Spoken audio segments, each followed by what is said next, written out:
Ada orang-orang yang memilih calon pemimpin tapi tujuannya untuk dunia. Ada orang-orang yang memilih calon pemimpin tujuannya untuk dunia. Kenapa kau pilih dia? Aku tak kenal dia. Tapi kenapa kau pilih? Karena dia kasih aku duit. Kenapa kau pilih dia? Karena kelak ketika dia duduk, dia bisa kasih aku. Kenapa kau pilih dia? Kelak ketika dia duduk, dia bersahabat dengan aku. Hari ini aku datang kepada mereka, besok mereka datang kepada aku. Kalau man izdada minas sultani kurban wa mazdada minallahi illa bu'dan. Orang yang dekat dengan pemimpin, orang yang dekat dengan sultan, para penguasa, kata Nabi dalam hadisnya, tidak akan dekat mereka kepada Allah kecuali mereka jauh. Apa maksudnya? Kalau mereka teraniaya dan tergadaikan oleh dunia terhadap mereka. Sama. Yang diingatkan oleh Nabi kepada kita, ada kelompok-kelompok tertentu yang memilih calon pemimpin tujuannya untuk dunia. Itu ada. Jangan Bapak katakan tidak ada, pasti ada. Bismillahirrahmanirrahim. Assalamualaikum warahmatullahi wabarakatuh. Alhamdulillahi rabbil alamin. Alhamdulillahilladzi an'ama bi ni'matil iman wal islam. Bihima tatimmus salihat. Ashhadu an la ilaha illallah wahdahu la syarika lah. Wa ashhadu anna Muhammadan abduhu wa rasuluh la nabiyya ba'd. Allahumma salli wa sallim wa barik ala hadzal nabiyil karim. Allahumma salli ala Muhammad wa ala ali Muhammad fil alamin innaka Hamidum Majid. Ya ayuhan nasu taqu rabbakum alladhi khalaqakum min nafsin wahidah wa khalaqa minha zawjaha wa batha minhuma rijalan katsiran wa nisaa wattaqullaha alladhi tasaaluna bihi wal arham innallaha kana 'alaikum raqiba. Wa qala Allah ta'ala ya ayyuhalladzina amanu taqullaha wa qulu qawlan sadida yuslih lakum a'malakum wa yaghfir lakum dhunubakum wa may yuti'illaha wa rasulahu faqad faza fawzan 'azima. Puji syukur kehadirat Allah atas limpahan rahmat dengan mengucapkan alhamdulillahirabbil alamin. Berselawat kepada Nabi dengan mengucapkan Allahumma shalli ala Muhammad wa ala ali Muhammad fil alamin innaka Hamidum Majid. Bapak Ibu sekalian yang berbahagia, di zuhur hari ini mudah-mudahan Allah limpahkan rahmat dan karunia-Nya kepada kita semua. Allah berkahi, Allah sehatkan, Allah kuatkan, Allah istiqamahkan kita semua. Allah anugerahkan kita anak-anak yang saleh dan salihah dan yang selalu taat kepada Allah. Allah istiqamahkan kita sebagai pejuang-pejuang agama Allah sampai titik terakhir insyaallah. Amin ya rabbal alamin. Baik Bapak Ibu sekalian yang berbahagia, di zuhur hari ini saya ingin menyampaikan pesan baginda Nabi Muhammad SAW dalam hadis yang beliau sampaikan. Ada sekitar 9 hal, tetapi kita rangkum jadi 3 dari 3 hadis, bahkan ada yang mengatakan 4 hadis. Di dalam 4 hadis tersebut hampir hadis ini sama isinya, tapi ada poin-poin tertentu dengan model yang serupa. Di dalam hadis ini kata Nabi, "Thalathatun la yukallimuhumullah yaumal qiyamah wa la yanzuru ilaihim wa la yuzakkihim wa lahum azabun alim." Hadis ini kata Nabi artinya begini. Kata Nabi ada 3 perkara yang kelak Allah tak mau mengajak mereka berbicara, Allah tak mau melihat kepada mereka, Allah tak mau mensucikan mereka. Walahum adzabun alim. Ini juga terdapat di dalam Al-Quran. Kalimat yang serupa terdapat di dalam Al-Quran setidaknya ada 2 surat. Dan apa masalahnya? Mengapa Allah tak mau melihat mereka? Mengapa Allah tak mau mensucikan mereka? Mengapa Allah tak mau berbicara dengan mereka kelak di hari kiamat? Bapak Ibu, tujuan kita hidup ini itu kelak untuk bertemu dengan Allah. Faman kana yarju liqa'a rabbih, barang siapa yang pengen bertemu dengan Allah, itu tujuan akhir kita memang. Kita hidup dihidupkan oleh Allah, tapi kelak tak bertemu dengan Allah, itu sangat rugi sekali. Kita hari ini hidup tapi tak ketemu kelak dengan Nabi, itu sangat rugi sekali.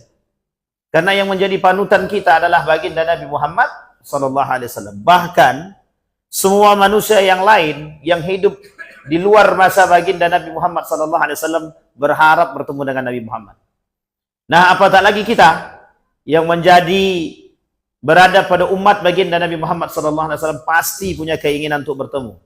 Bayangkanlah dari sekian banyak aturan yang kita pelajari, karakter, sifat, itu semua merujuk kepada apa yang dikatakan oleh baginda Nabi Muhammad SAW. Nah, apatah lagi Allah Subhanahu wa Ta'ala. Pasti kita pengen ketemu dengan Allah. Hanya saja orang-orang yang bisa ketemu dengan Allah, orang-orang yang dicintai oleh Allah. Nah, pada zuhur ini ada 3 kelompok, 3 golongan yang Allah tak mau mengajak mereka berbicara. Allah tak mau melihat mereka, Allah tak mau mensucikan mereka. Allah tak mau mengajak mereka berbicara, bagi mereka azab yang sangat pedih. Tapi dalam hadis yang lain, orang seperti ini kata Allah akan dilaknat oleh Allah. Dan ada ancaman terakhir. Ancaman terakhir adalah Allah masukkan mereka ke dalam neraka. Pertanyaannya adalah, kalau dimasukkan oleh Allah ke dalam neraka, apakah kita bisa bertemu dengan Allah? Mesti tak. Nah, apa poinnya? Yang pertama, yang orang-orang yang tidak bisa bertemu dengan Allah atau tidak Allah ajak berbicara, rajulun kana ala fadli ma'in bittariq famana'ahu ala i'ta'. Ada orang-orang yang sedang dalam perjalanan. Ketika dalam perjalanan mampir ke tempat bapak ibu meminta minuman. Karena mungkin kehausan. Ini kondisi pada masa padang pasir. Dulu di Arab itu sulit mencari rumah. Sehingga yang ada padang pasir saja. Ada tempat-tempat tertentu, tempat-tempat persinggahan.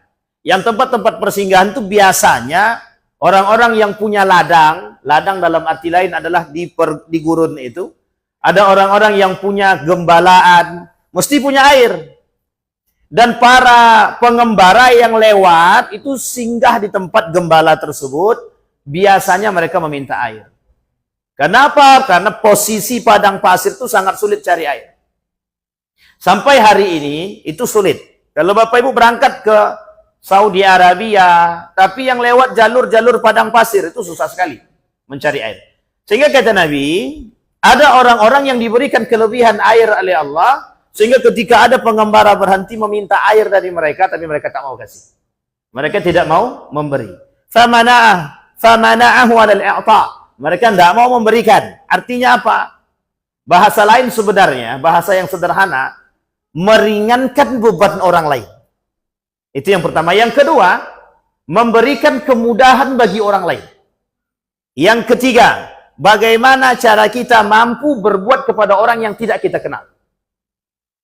Sehingga dalam riwayat yang lain kata Nabi, yusallimu ala man araf wa la yusallim ala man la ya'rif, kata Nabi.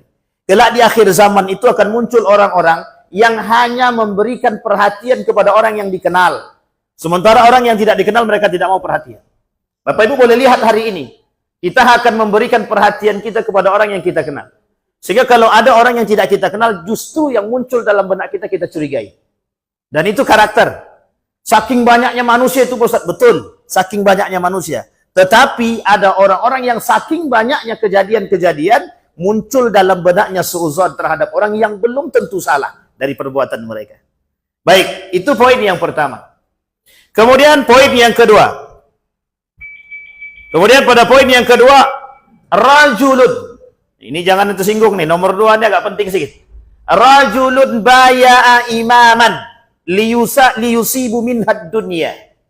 Ada orang-orang yang memilih calon pemimpin tapi tujuannya untuk dunia. Ada orang-orang yang memilih calon pemimpin tujuannya untuk dunia. Kenapa kau pilih dia? Aku tak kenal dia. Tapi kenapa kau pilih? Karena dia kasih aku duit. Kenapa kau pilih dia? Karena kelak ketika dia duduk, dia bisa kasih aku. Kenapa kau pilih dia? Kelak ketika dia duduk, dia bersahabat dengan aku.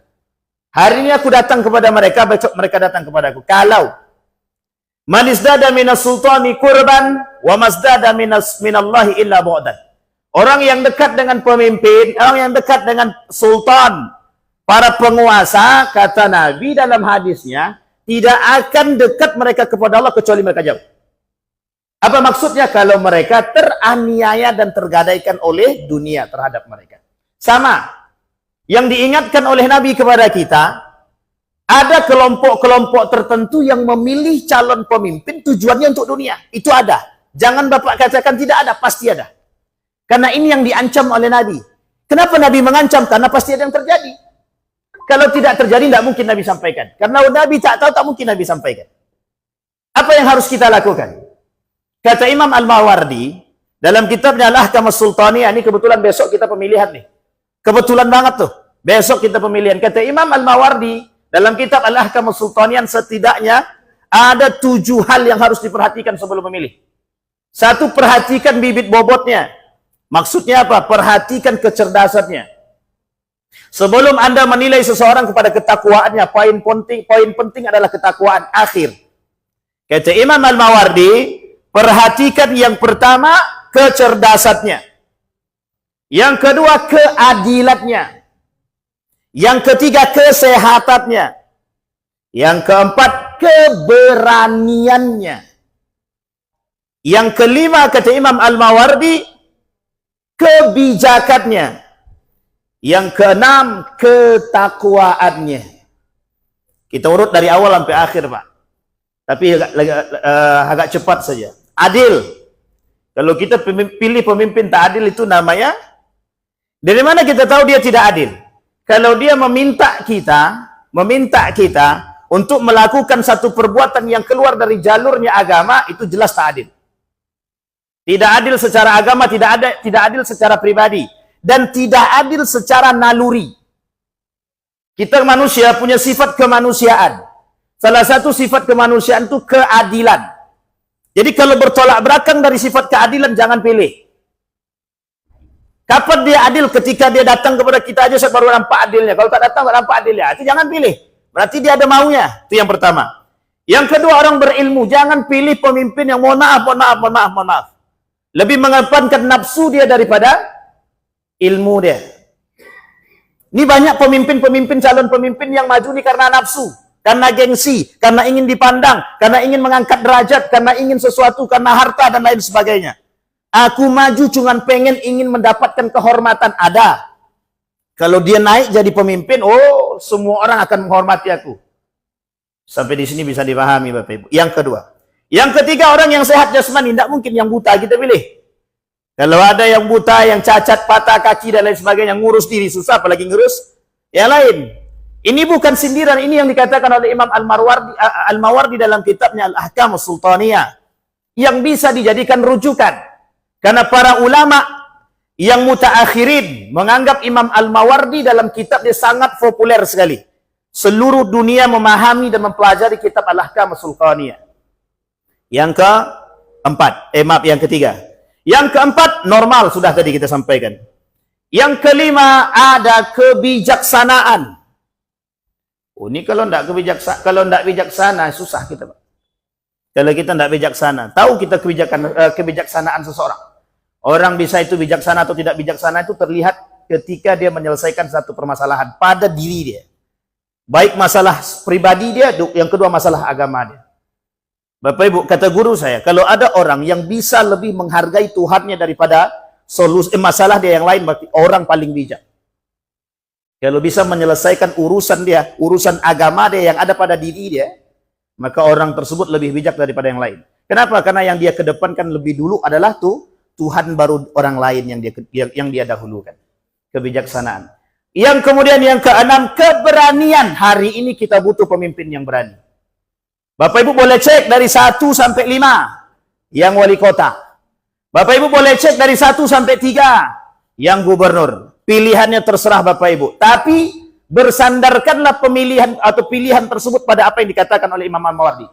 Kenapa kita katakan cari pemimpin di antara mereka yang beriman, yang bertakwa, yang berani mengambil kebijakan dan yang berani melawan kemungkaran. Kenapa kita katakan? Kalau ada calon pemimpin yang takut dengan kemungkaran, bisa kita pastikan akan merajalelanya kemungkaran tersebut. Kita ambil contoh. Kalau ada calon pemimpin yang berani menutup diskotik, pilih. Kalau ada calon pemimpin yang berani menyetop masuk daripada khamar, pilih. Kalau ada pemimpin yang berani mengatakan jangan riba, pilih. Kalau ada pemimpin yang berani mengatakan tutup semua prostitusi baik online ataupun non-online ataupun offline. Kalau Kalau ada pemimpin yang mengatakan jangan ada ya lagi yang bermain judi online. Semua judi online akan kita perangi, kriminalisasi, premanisme kita lawan. Pilih, Pak. Apalagi kalau ada pemimpin-pemimpin yang mengajak kita kepada ketakwaan. Terakhir kata Nabi, kata Imam Al-Mawardi yang terakhir, pemimpin-pemimpin yang bertakwa.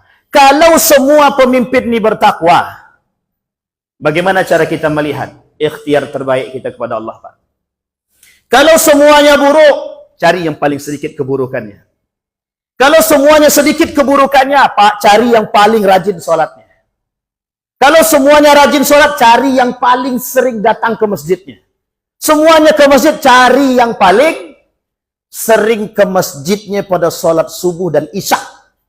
Karena sholat subuh dan isya itu ditinggalkan hanya orang-orang munafik. Sampai di sini bisa dipahami, Bapak Ibu. Baik, poin terakhir dari yang disampaikan oleh Nabi dalam hadisnya. Wa rajulun istajara ajiran fastawfa minhu wa lam yu'ti ajrahu.